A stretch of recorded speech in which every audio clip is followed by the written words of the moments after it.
What's up, guys? Happy I'm bad with these days today. Happy Friday. It's Friday. I've had class all week, so that's why I haven't been vlogging that much. If you saw just an update last night.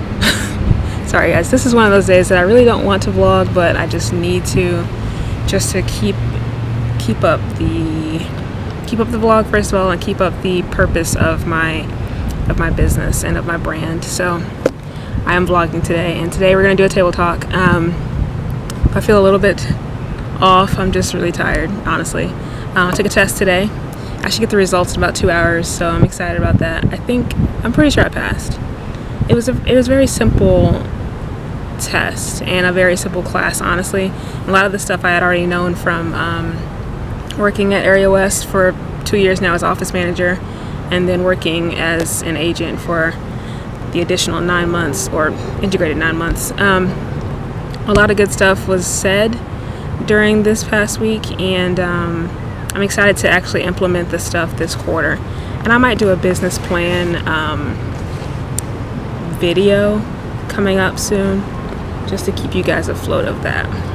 So with that being said, question number 1, what do you take for granted the most?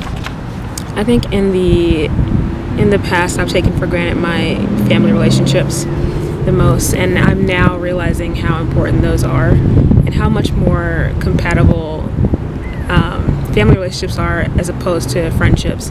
And I think there's a lot of things that a family has that friendships can't really get to that point, and I think that's why God made it that way. And it's actually a cool discovery that I'm making and trying to build upon for my reason for living. So that's one thing I've taken for granted, and I'm working on mending that. Question number 2, how often do you interrupt others while they are talking? I don't interrupt others, and it's kind of to a fault, honestly. I have a lot of people who will talk to me so much, and I'm just like, I really can't stay here much longer. But I'm patient. I'm patient to a fault, I guess. But I do enjoy those conversations. Sometimes people really just want to be heard, and that's fun. Question number 3, when you have nothing pressing, where does your mind drift to? A lot of times my mind drifts to the future and like how I see myself. Just things that I want. I am often thinking about new ideas for business ideas. Like I had one yesterday. I was not paying attention in class, but I was thinking about like a tiny house subdivision, and I thought that would be really cool. Like each house is like a very different house from the next, and it just looks like a big conglomeration of art. That was one of my ideas that I thought about. What are your career goals? Speaking of, I won't talk about my real estate goals. I have goals to provide consulting services, real estate wise, counseling wise, and personal shopping wise. So those are my 3 like top career goals. And with those goals come a lot of other smaller ideas. I had an idea about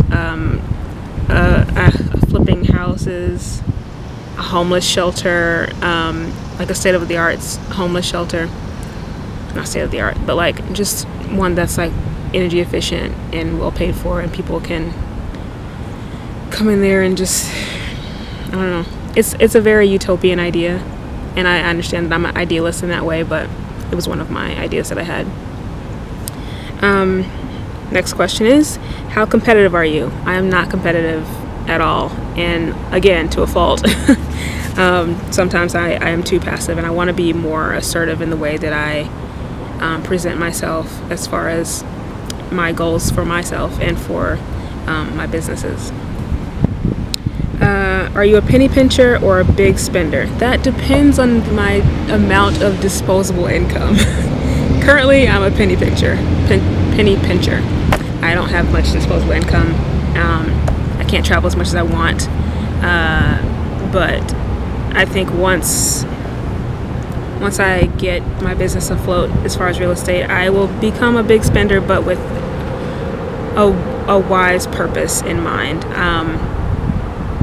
I would become a big saver, honestly. Big spender on things that are for my business, but also a big saver for future things. Would you describe yourself as more laid back or more intense? I am pretty laid back person. I don't feel a need to get up in arms about a lot of things. But when it comes to my own emotions and my own thoughts, I can get pretty intense, and that has been a problem. It just kind of gets in the way of my laid back life. Are you a risk taker or not? I don't think that I'm a risk taker. No, I'm not. Do you care more about pleasing people or speaking the truth?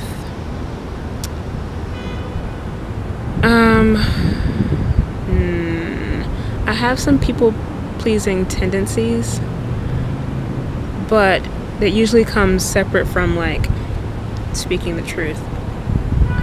I people please when it like comes to like some kind of time arrangement or something like that. But I often try to speak the truth as much as I can.